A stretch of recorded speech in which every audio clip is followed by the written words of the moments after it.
Hey, it's technically Nick, and it's finally here. It's time to unbox the Nintendo Switch 2. I picked up the Mario Kart bundle and the official carrying case, which also includes a screen protector.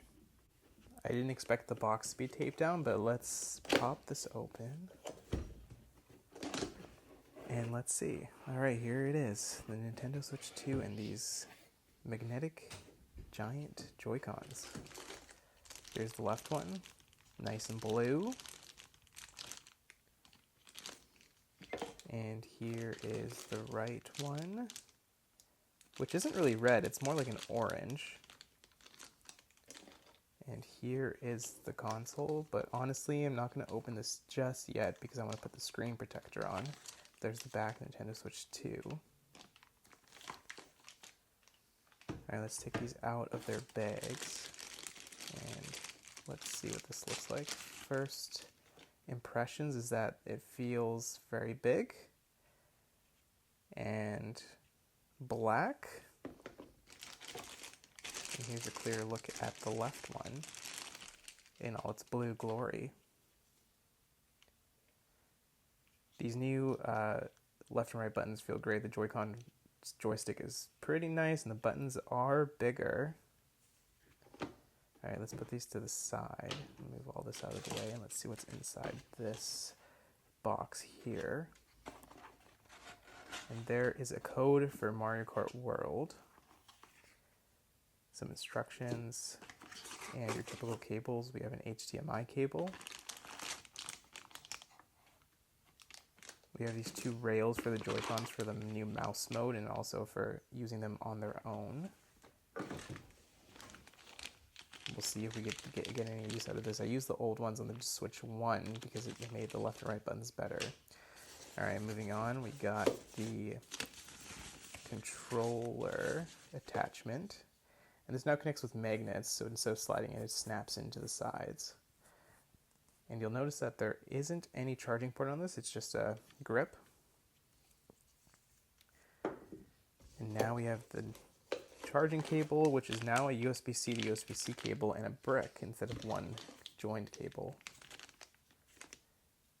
And here is the dock, which is already much thicker than the original one and much heavier. Here it is, and as you can see, the back is much larger. It houses the new fan to cool off the dock when you're docking and playing in 4K.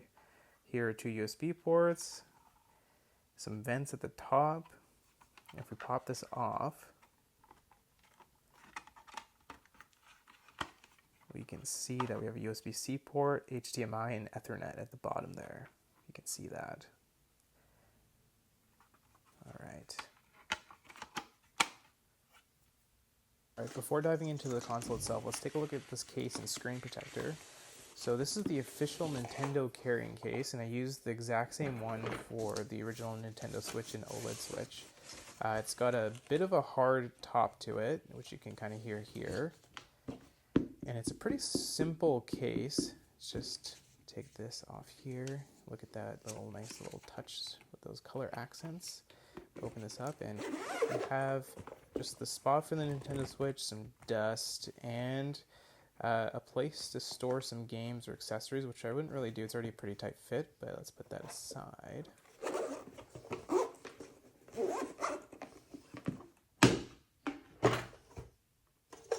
Okay, and I'm quickly back. I just quickly botched putting on my screen protector, but here are the sides where the Joy-Cons connect magnetically, and you can see that there's these pins, which people are worried about, but like looking at it right now, it seems pretty safe. There's the back with the new stand, which actually feels pretty hefty.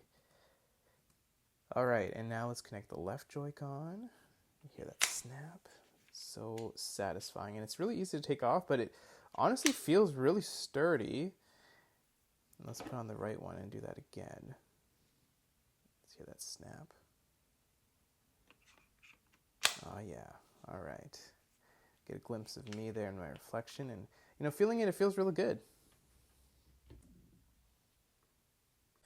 I can't wait to get this all set up and jump into Mario Kart. Thanks for joining me for this unboxing, and stay tuned for more videos.